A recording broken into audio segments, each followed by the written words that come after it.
C'est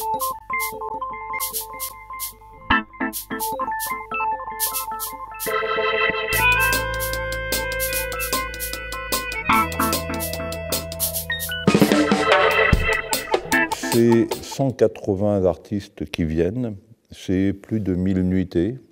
C'est évidemment des bénévoles, des intermittents, toute une équipe des Célestins qui est dont toute l'énergie est mobilisée et ça monte depuis quelques mois. C'est 11 spectacles, c'est 9 pays, c'est un nombre assez considérable de théâtres lyonnais. Ils y sont tous, lyonnais et de l'agglomération, plus Villefranche, Vénissieux, Valence, Chambéry, Grenoble, sur un territoire beaucoup plus large. C'est tout ça, le festival. Pourquoi ce titre, Sens interdit? Je dis que ce festival voulait montrer du théâtre politique, c'est-à-dire du théâtre engagé dans une action. Ce que nous voulions faire, c'était montrer le théâtre qui ne se voit pas, que l'on n'entend pas, de notre point d'observation traditionnel de la France, qui observe le monde à travers nos critères de développement culturel. Moi, ce qui m'intéresse, ce qui nous intéresse, c'est de faire venir un théâtre qui a très peu de chances d'être programmé, y compris à l'intérieur des Célestins, dans la programmation normale.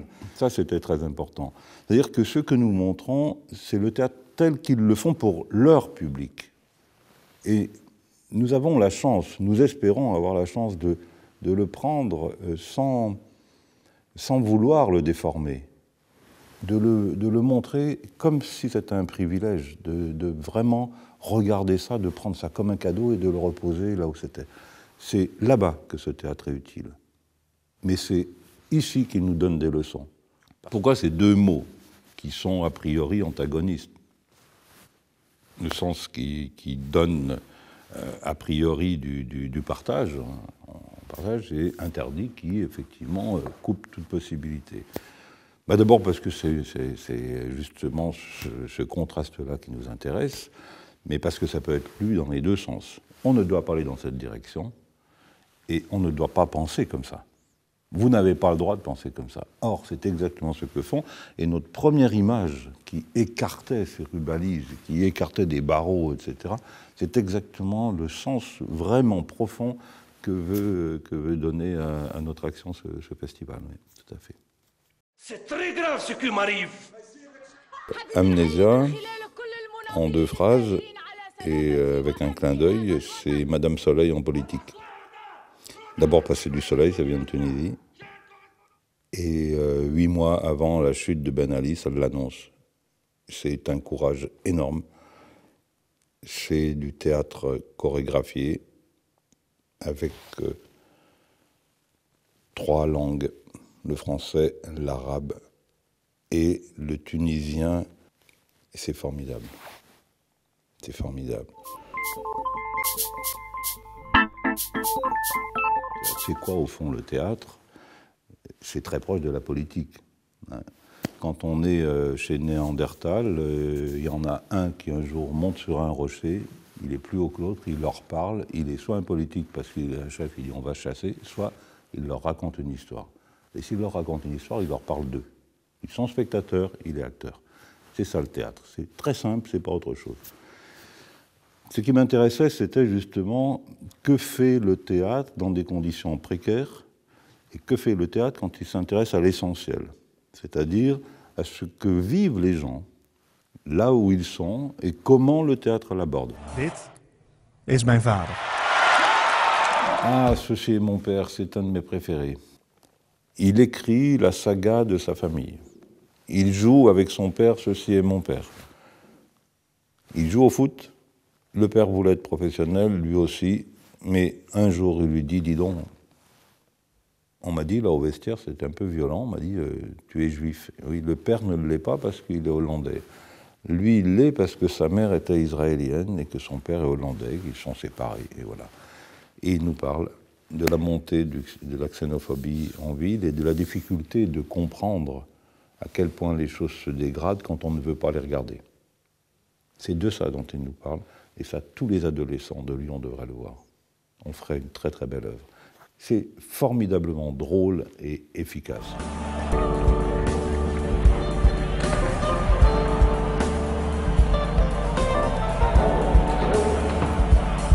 Il y a 5 objectifs à ce festival. Le premier étant de faire circuler des hommes et des œuvres.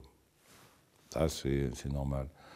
Le deuxième, pour ça, c'est de créer sur un territoire un peu plus large que la simple ville, un réseau informel. Le troisième, c'est d'identifier et, si possible, après de former ou en tout cas d'accompagner des publics qui ne seraient jamais venus au théâtre. Le quatrième, c'est évidemment de mettre en avant des valeurs essentielles de notre façon de vivre ensemble dans une démocratie. C'est pour ça qu'il y a des débats, d'autres actions, qu'on va travailler avec d'autres structures. Le cinquième, et celui-là on ne le perd pas de vue, et on y pense depuis le début. Donc c'est pas quelque chose qui naît en marchant. C'est vraiment l'accompagnement d'artistes.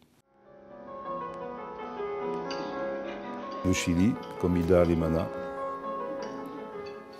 Un jeune homme, une boîte, 4 mètres sur 3, 6 adolescents, une gouvernante, un piano, une pianiste, Thomas Bernhard.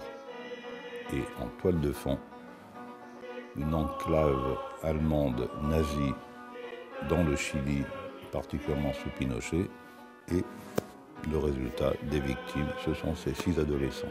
À voir, ce sera un grand, très grand nom de la mise en scène sud-américaine.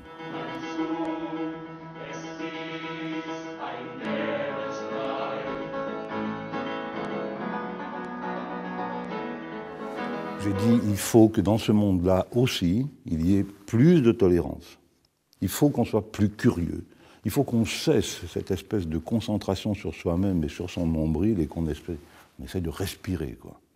Et de là est née peut-être cette volonté de le faire un festival de théâtre qui, du coup, est devenu très politique, mais très politique au sens très large du terme. Ce qui m'intéresse, ce qui nous intéresse tous, c'est le rapport à la cité. Ce n'est pas le rapport à une idéologie, ce n'est pas un théâtre de gauche ou de droite. On s'en fout. Il se trouve qu'il est beaucoup plus souvent de gauche, parce que ce qui est intéressant, c'est de voir comment ça peut nous aider à défendre des valeurs auxquelles nous croyons. Et à quoi nous croyons, c'est quand même à une démocratie qui se tient debout sur un socle qui est au minimum la tolérance, au minimum. Et si ça peut aller jusqu'à la laïcité, à partir de là, ça comprend tout ce qui nous fait vivre ensemble. Donc voilà pourquoi.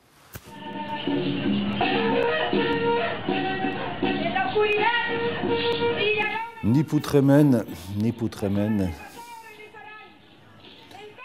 Beaucoup me diront, ce n'est pas du théâtre, et je leur dirai, mais si, c'est du théâtre. C'est à regarder avec beaucoup, beaucoup d'émotion. 5 générations de femmes mapuches viennent nous révéler à nous, mais c'est au public chilien qu'ils le disent d'habitude, viennent nous dire ce qu'est leur culture, leur langue, leur attachement à leur terre, parce que c'était leur terre. Et tout ça avec dignité. Et nous devons le regarder avec beaucoup d'appétit, beaucoup de respect. On promet de l'émotion, de la véritable émotion de sens, de l'émotion esthétique. Et puis ce plaisir qui est double, c'est-à-dire le plaisir de voir, mais le plaisir de comprendre. Quand on rentre chez soi, on dit, mais oui, là maintenant je comprends mieux.